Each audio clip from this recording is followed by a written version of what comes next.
Hello everyone, my name is Christian. Welcome back to Tekpon. Today our guest is Blake, the CEO of Flippa. Hello Blake. Hey, Christian, how are you? Really good. Excited to have this conversation. We discussed about it for almost 1 year, so happy to finally have you on the podcast. At first, for anybody that doesn't know Flippa yet, please tell us what is Flippa. Yeah, so Flippa's like the investment bank for the 99%. We help online business owners, startup founders, and entrepreneurs of all types exit. So they use our platform, connect with the world's largest buyer base. The buyer base will acquire, they'll negotiate, they'll complete the deal end to end. So, as I said, the investment bank for the 99%. What verticals do you serve?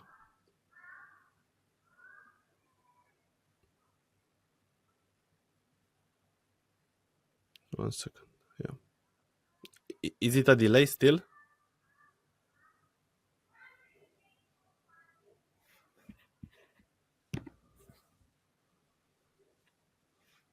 Can you hear me now? Yes, you were frozen there, but I can hear you again. Okay. Let's try again. Okay. Let's continue. Um, what type of verticals of businesses can be found in Flippa? So it can be SaaS, e-commerce, AI, any kind, right? Yeah, so the digital universe is pretty broad, as you know, but SaaS, yes, e-commerce, YouTube channels, online media, iOS and Android apps, and of course, we're starting to see the beginnings of AI as a vertical. So AI native businesses are now listing on Flippa. Obviously, they're mostly young, but we think obviously the AI vertical and category will be super interesting to investors and acquirers over time. So anything within the digital economy can exit with Flippa. And what is the current state of the market in M&A? Because I see for the last couple of years it's in the middle, right? You don't know if it's positive or negative, but still hanging in there and good hopes for the future. Yeah, it's been tricky. So I guess the reality is the overall M&A ecosystem has declined in volume for a couple of years now. 17% down on a trailing 12-month basis. But Flippa's up. So Flippa's growing. So our overall growth is 34% year on year, which we think is really good considering that the overall marketplace is down. So we're proud of our ability to execute and represent more business owners every year. We've grown 6 years consecutively. So, clearly we're executing really, really well and often doing that against the grain. I think more generally, the climate has struggled as a function of the obvious things. So a high interest rate climate will make capital harder to come by, means that those buyers out there, both individual high net worth, private equity, family office, growth capital, etc., has been less likely to deploy capital. High inflationary climate can impact businesses as well, with both businesses and consumers trading down and therefore difficult to find revenue growth in that type of climate. And that therefore impacts valuations, but it also impacts an entrepreneur's willingness to exit. So the reality is it's been difficult, but the climate appears to be getting better. We've seen a further 18% increase in LOI volume and buyer intent on the platform. So that's a good sign of what's to come. If you couple that with the fact that we've already been up 34% year on year on a volume basis, we actually expect that the market's going to get better for us, but also for everyone else for that matter. So we're quietly confident. That's good to hear. And a question I also asked you in person was if there was a shortage of buyers or sellers, and you always told me of sellers. So we need entrepreneurs, we need small businesses, we need the business owners that build a great business and are willing to exit, right? Yeah, I mean, most business owners don't know that they can exit. They're so busy building. Yeah. And so they tend to have grand ambitions to build something very, very big. And in fact, liquidity is available to them a lot earlier in their life cycle. And so if more business owners know that they can exit for 6-figure, low 7-figure, and not necessarily have to chase 8, 9, and 10-figure, then we'll have more liquidity in the marketplace as a whole. You'll have more repeat founders. You'll have more experienced entrepreneurs who go on to do things a second, a third, and a fourth time. So More generally trust. speaking, we think that small-scale exits kind of make the world go round. And that's why we've built this investment bank for the 99%. It's really there to help drive liquidity into the marketplace. This is amazing, and I think it's great that you can get a free valuation using Flippa, right?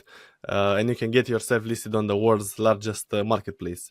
But how did you build this largest marketplace and this online marketplace? Because in the past, it used to be right bankers. You had to know people. It was a difficult process, right? Where nowadays an AI founder, a SaaS founder, can just build a website or build an e-commerce shop, go to Flippa, get a free valuation, get a lot of offers, sell its business all online, all nice and easy. Yeah, so I mean, you're a community guy, Christian. Tekpon's built on top of an awesome community. Flippa was similar. Flippa was initially a developer forum, and that developer forum was where people were coming together to discuss code and how they build. It was called SitePoint at the time, and that developer forum is still around today. And so it was built on top of a community. And from there, we were able to evolve into a marketplace. And the marketplace was essentially like every other marketplace. It was a search engine for the things that you want. In our case, it was a search engine enabling buyers to find small digital assets. And so from there, we had to build platform and platform infrastructure. So now underneath Flippa, the marketplace is a very, very rich platform of features, which essentially mirror the services and the advisory that you will get from a traditional broker or banker. And so that infrastructure has proven very, very effective in ensuring that deals can happen and that deals can happen at velocity. And so that infrastructure play has been really important. And then, of course, the next journey, so community to marketplace to platform. And now the next journey is, of course, AI enablement. So it's been a long journey of building services and features on top of services and features as you learn what customers want. And of course, as we move up the value chain, because it's one thing being able to do a $10,000 transaction on a marketplace. It's another thing being able to do a $1 million or $10 million transaction on a platform. So we've had to continue to architect our way through those cycles. So just to get into these features, can we walk through a process? Let's say I'm a founder, I have a SaaS business doing $500,000 ARR, and I want to exit my business through Flippa. Let's take it simple and easy and walk through the steps. What happens from the moment I go to Flippa till the point I receive the money in the bank? Yeah. So first step is a market comparables valuation. So we have a valuation tool. The valuation tool is built on top of literally tens of thousands of sales. The tens of thousands of sales gives us an awesome level of understanding and data from which to assess any given opportunity. So that market comparables valuation is the first place to start. That's free, and that's available to anyone who wants to get a sense for what they are worth. The second step is the listing process and building out the information memorandum, and that is powered by obviously our onboarding feature, but it's also powered by 15 different data integrations. So you can connect to Stripe, you can connect to Amazon, you can connect to Shopify, you can connect to Google Analytics. We connect to all of the different sources that give us a good sense for how the asset is performing and how we can present the asset to ensure that it represents really well when it ultimately is matched up to a buying cohort. The next thing we do is we run our AI over all of that data, and we produce a information memorandum, which is a world-class representation of your business.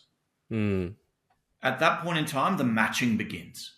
And the matching piece is critical because the average person who goes to sell a business doesn't know anyone. The average person who goes to work with a broker is limited to the broker's personal network. Flippa has the world's largest buying base. As a function of that, we can run matching at scale. And that's a very, very complicated, complex group of neural networks. And we run that matching. That happens 425,000 times a week. So that's over 20 Wow. million matches annually. The next thing that happens is one of the brokers on the Flippa team will represent you in the negotiation. So we still have human level guidance and advisory, and they will assist you with talking through deal structuring, and they'll assist you in the active negotiation. And then we have, of course, all of the services underpinning a deal. So we have reps and warranties insurance, which you can buy off the shelf if you are a buyer. You can also protect the check and buy the reps and warranties insurance as a seller. We have a due diligence layer. Buyers at any given time can trigger the due diligence layer. And we, of course, have the legal services piece of our business, where you can issue LOIs, asset purchase agreements, share purchase agreements. And then finally, the final step is we have payment rails, which basically protect the buyer and seller and ensure that the transaction happens as it's intended to and in accordance with the legal agreements. So end to end, it's a complex process made simple by really, really well thought out architecture. And that architecture is then supported by human level advisory that sits on top of the platform. It's really a 5 or 6 step process. It's the standard process, but complemented and optimized by technology. This is an awesome way to explain it, and I love the process. And Flippa is in the middle to protect both the buyers and the sellers and reach an agreement. And I think this is awesome. I wanted to ask you about the new AI implementation and AI features that Flippa uses, because having this massive data, I think you can play around with it and do some interesting stuff with it. Yeah. So phase 1 for us was matching.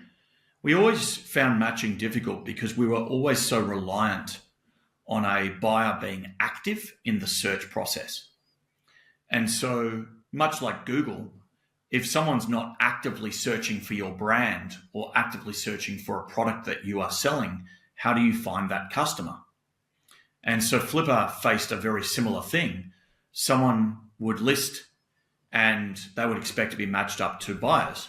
But if those buyers aren't actively searching, it's difficult for us to win enough buyers and drive competitive tension, which is a really important part of the exit process.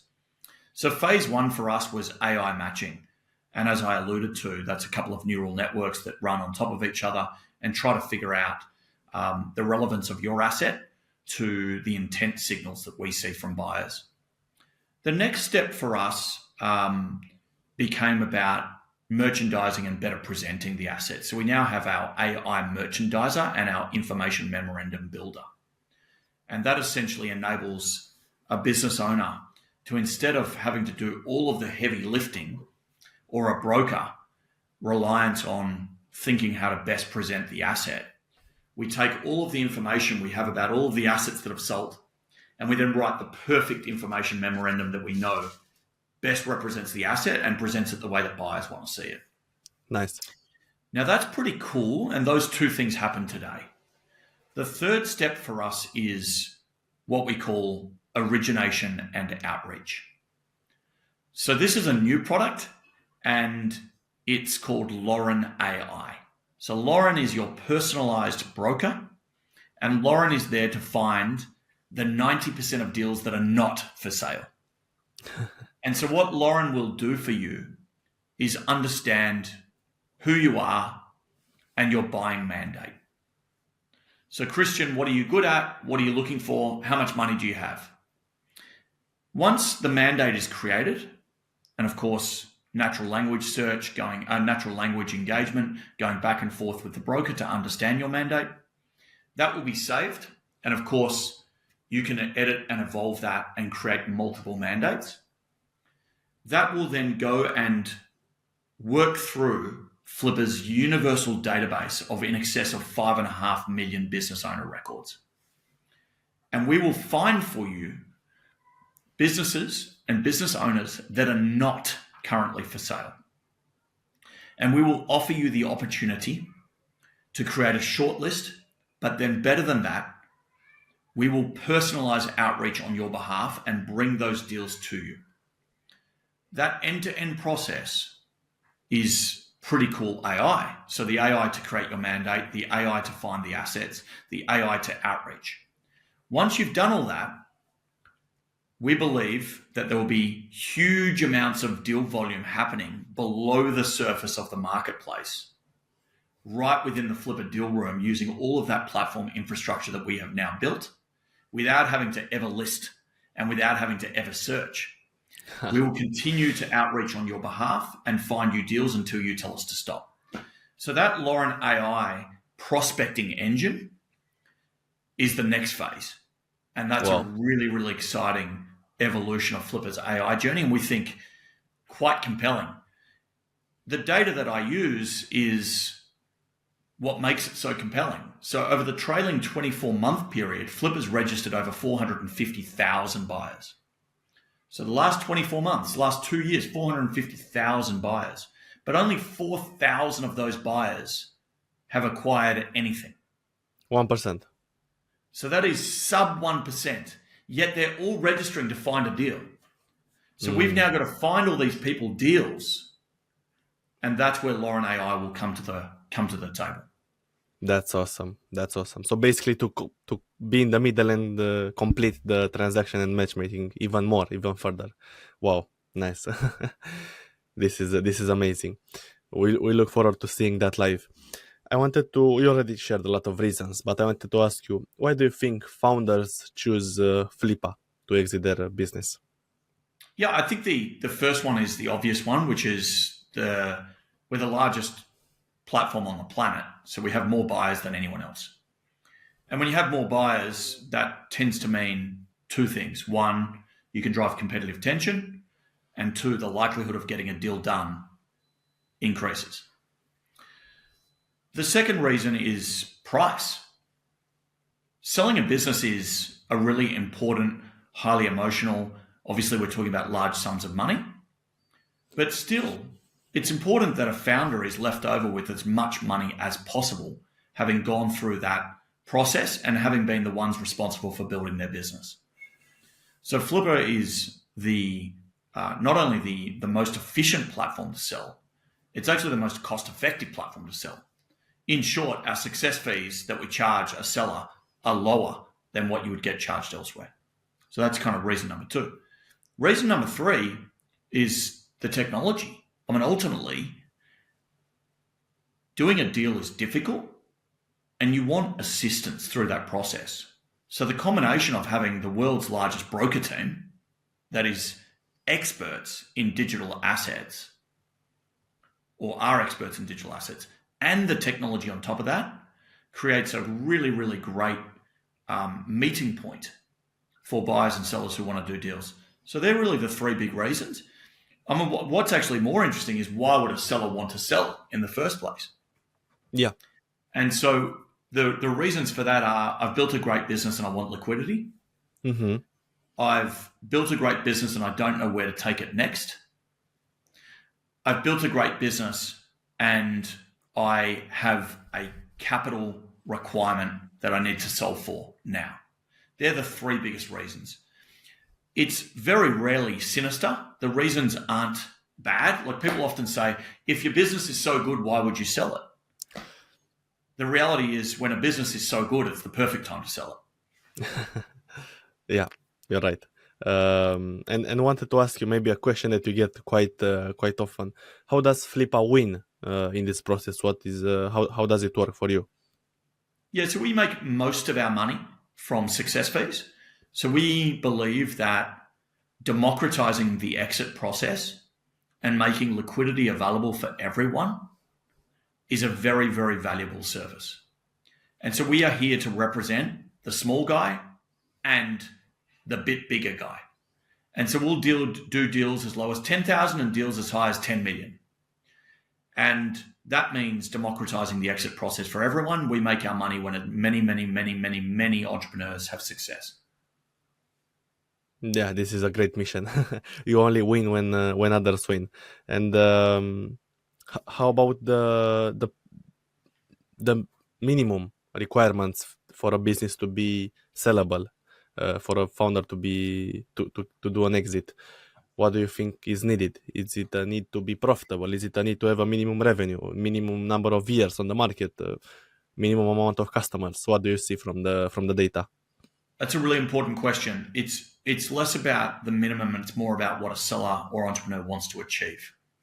So if you want to achieve a $1 million exit, that is clearly different than if you want to achieve a $10 million exit. The important thing is small businesses are not valued in the same way as big businesses. They don't command a premium in the same way that a fast growth, very big AI business does, or a publicly traded SaaS company. So people will often say things like, public SaaS multiples right now are 8 times revenue. So I want 8 times revenue. Well, the difference is you're doing 500,000 ARR and they are doing 500 million ARR.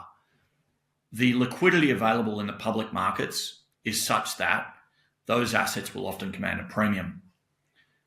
The risk in a small business landscape is greater, and as a result, multiples aren't as big. So it's more a function of understanding the multiples that happen in small business land, and as a result of that, trying to pinpoint what you're trying to achieve. So long story short, if you're trying to achieve a $10 million outcome and you're running a SaaS business right now, you can probably expect to receive between 3 to 4 times max revenue multiple. That's going to be different again if you're an e-commerce business, where you're more likely to be traded on a net profit, adjusted EBITDA, or seller discretionary earnings multiple, in which case it's more likely to be sort of 4 to 5 times SDE if you're lucky in this climate. So it's more a function of thinking about what you're trying to achieve. You can sell a business and not be profitable. You can sell a business and be very profitable. The important thing to note is the way in which small business buyers, and small businesses are anything below $50 million, right? If you think about the public markets, you think about traditional M&A, you think about the lower middle market and the middle market, small business can be typically defined as anything sub $50 million in revenue. In that particular case, unless you are raising capital, which we're not talking about today, we're talking about businesses being acquired, then most of the time, a buyer will buy you based on historical performance, not on a future-looking forecast. And so often what we see is a business owner who says, well, I'm doing 5 million now, I'll do $10 million next year. That's great. You should go on to achieve that. But what a buyer is looking to assess is how you got to the 5 million and how assured that 5 million is when they go and buy you today. And so they look for your operations, your cost of achieving the revenue, how you achieve that revenue, what your marketing mix looks like, what your retention rate is, what your churn rate is, and they're trying to understand whether the business is predictable and repeatable in such a way that they can have faith in it in the future. So therefore, they buy on historicals versus future looking. I know there was a saying that the potential is for the buyer. You exit for what you have today, right? So that is for them. Doesn't matter what you think in the future or the potential. You sell for what you have today, and the potential is why the buyer buys. So it's a different mindset. That's right. Do you see any repeat founders, any founders that sell multiple times on Flippa, founders that build businesses with the intention in mind from day one to exit them? Does this work in the entrepreneurial world, or is it mostly founders that build out of passion and how to build something great and then exit? Yeah, I have the numbers on this actually. I mean, the short answer is it's mostly one-time founders and one-time acquirers.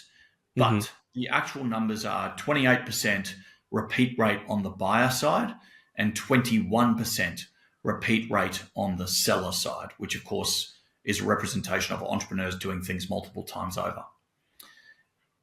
You and I both know that building a business is hard, so you understand why it's only 21%. But the short story is you do have people who kind of promote themselves through the platform. So their first exit might be for low 5 figures.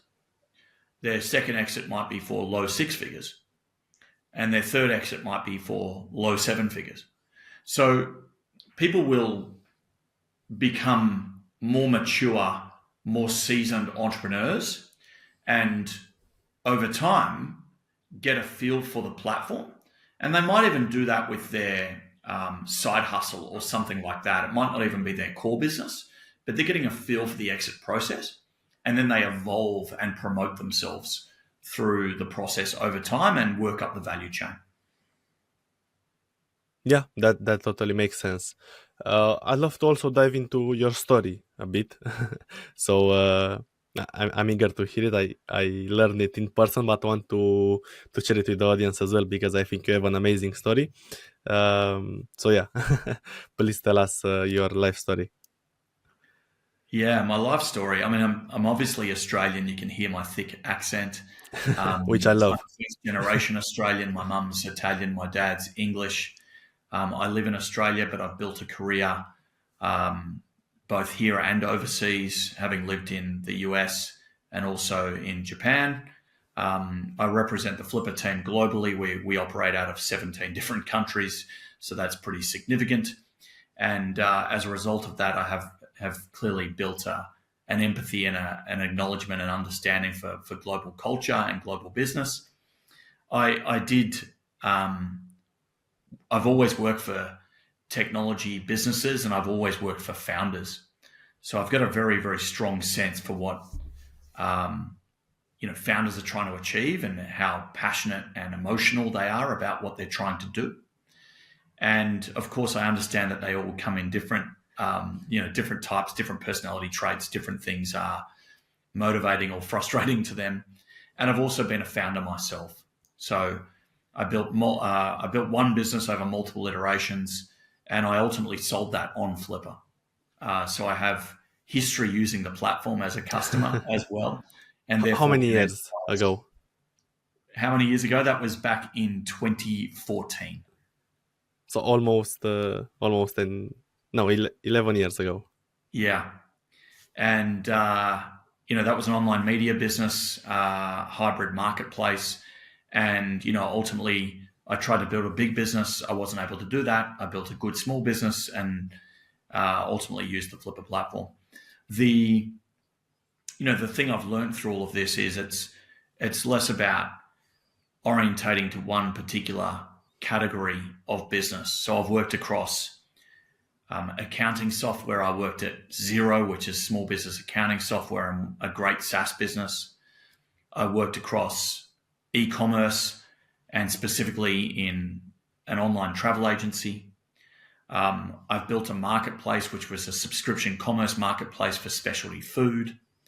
I worked in the online publishing sector for Lonely Planet, and I've worked at startups in Silicon Valley, which have done various different things. So the reality is, for me, it's been less about going after a particular industry and a particular business model, and it's been about building a well-rounded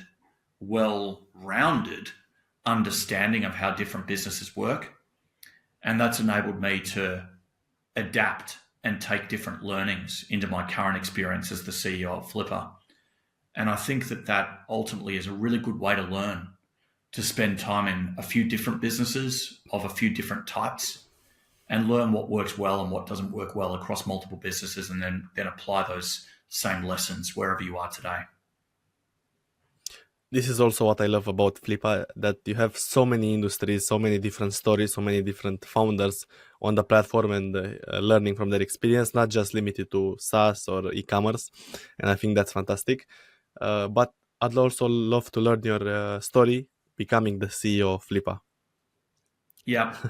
So, yeah, it's really interesting. I mean, ultimately what happens is you become known for being good at certain things, and that tends to attract attention.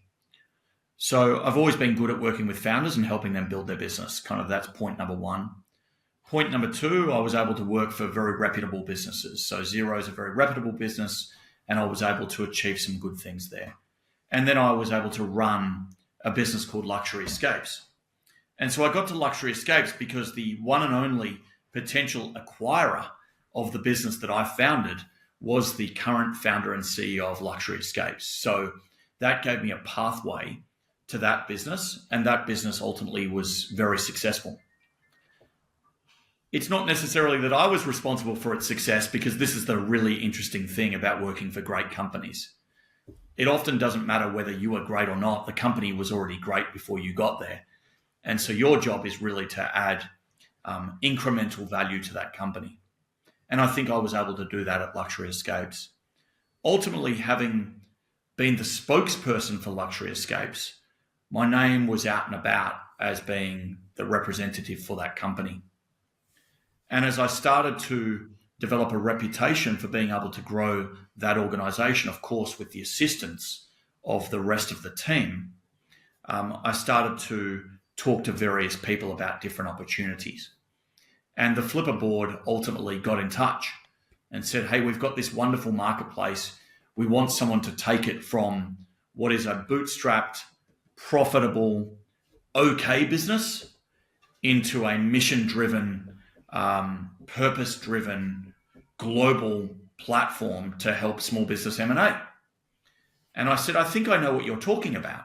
And they said, what? I said, is this Flippa? And they said, yes. Now, at the time, the business was declining. It wasn't run particularly well. And ultimately, there was a lack of customer centricity. And so I was able to articulate a vision for the business, which resonated with the board. And ultimately, over many, many, many months, like at least 6 months of conversation, the board ultimately said, hey, we'd like you to run this thing. And I ultimately said, I agree, that's a good idea. That took many things. That took building a business and failing. That took moving to the US and understanding the capital raising climate and working for multiple startups there. That took working for a world-class software and SaaS company called Xero. That took running one of the fastest growing companies in Australia called Luxury Escapes. So ultimately becoming a CEO is a function of lots of different things. For me, it was a function of great lessons learned in both failure and success in such a way that I could present a compelling growth narrative to the board. So Blake, I also want to dive into the story of you getting a job after failing a startup, right? I think that's how I remember it. It stuck with me, and I think it's so valuable for the audience, even if it's entrepreneurs, but the mindset behind it, I think it's amazing. So yeah, so I mean, I think what's really cool about entrepreneurs and founders is they learn to do a lot with very little.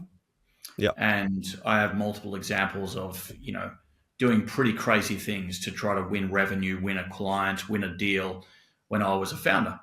Now, of course, once you finally decide that it's not working out for you and you need to either exit and or close down, you've got to figure out how to earn a wage. You've got to figure out how to survive. And of course, that was clearly difficult for me over a 6-year period running my business.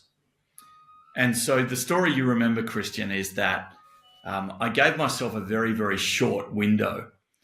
And that short window was designed to put maximum amount of pressure on me, but to give me maximum amount of opportunity to win a job and ultimately earn a paycheck.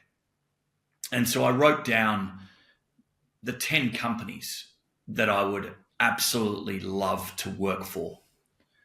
And this was, I think, 2015.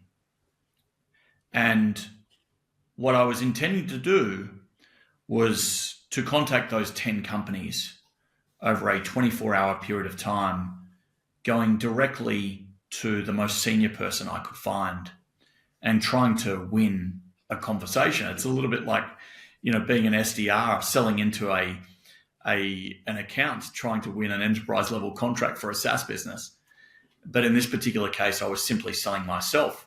And the idea was I didn't care, where I lived, so long as I worked for one of these 10 companies. And so I did do that. I contacted the 10 companies And ultimately, one of the things I did was I reached out cold to the managing director at the time for a great New Zealand company called Xero, which is small business accounting software. You and I have mentioned their name a couple of times on this podcast. Yes. And I sent a note to a gentleman by the name of Chris Ridd, who's a really good leader. Of course, I didn't know that he was a good leader at the time, but I did know that he was the managing director. And I simply said something along the lines of, my name's Blake. I've been doing this for 6 years. I'm officially a failed entrepreneur. I would love the opportunity to meet you in person. Here are the 3 things that I'm really good at. Here's what I admire about Xero. And by the way, I've been using the software now for 5 or 6 years to run and power my business. Would you be interested in a discussion? I'd love to tell you a little bit more about myself in person. And of course, I didn't know how many of my outreaches to these various leaders would get a return response, but I got a few, and one of them was Chris Ridd, and he said, cool email. We need people like you. We're a great company. There are very few people in the organization who currently have founder level experience.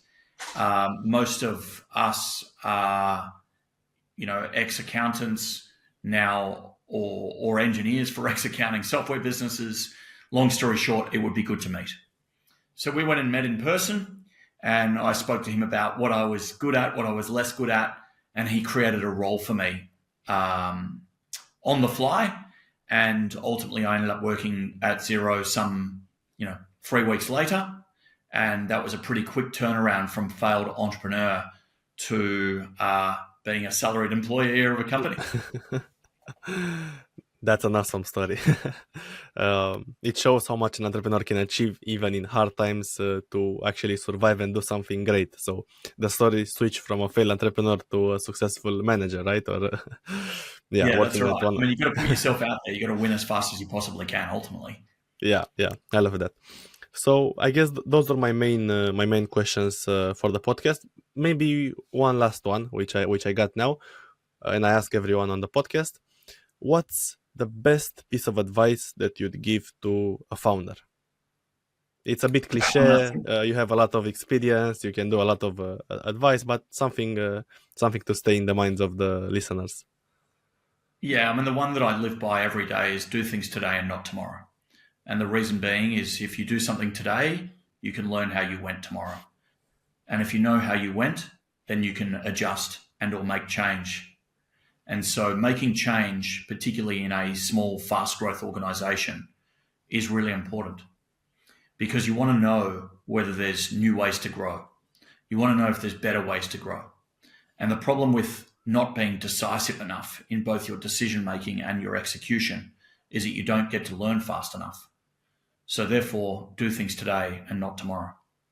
I love it. Anything else that you want to share on the podcast?